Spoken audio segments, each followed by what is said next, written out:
आप लोगों के लिए बहुत ही चुटकुला मज़ेदार नाच गीत सुना रही हूँ।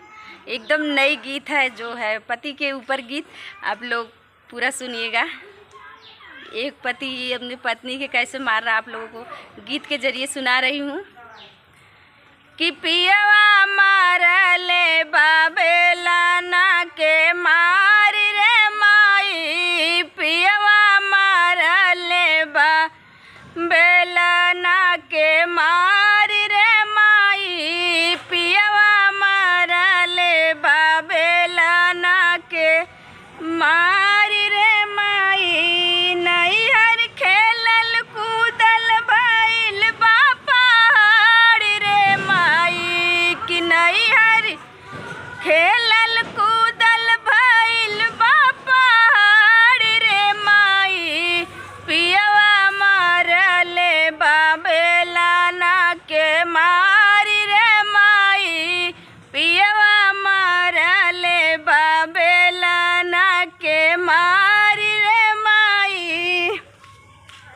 रोटी जब बनावे गईली जर के भइल करिया, रोटी जब बनावे गईली जर के भइल करिया, सासू जब खाए गईली फेंक दियली थरिया, कि रोटी जब बनावे गईली जर के भइल करिया, सासू जी जब खाए गईली फेंक दियली थरिया।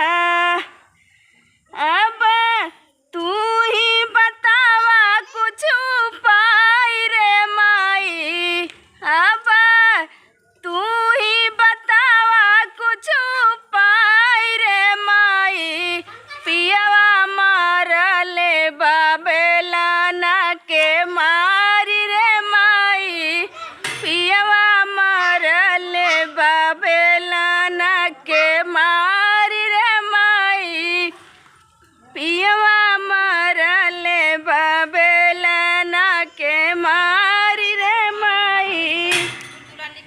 खाना बनावल हमर लागेला पहाड़ हो, सासू जी के चाही रोज 56 प्रकार हो। खाना बनावल हमर लागेला पहाड़ हो, सासू जी के चाही रोज 56 प्रकार हो। हमार चिंता से बथेला कपार रे माई, हमार चिंता से बथेला कपार रे माई, पियवा मारले बाबेलाना के मारी रे माई, पियवा मारले बाबेलाना कई मारी रे माई।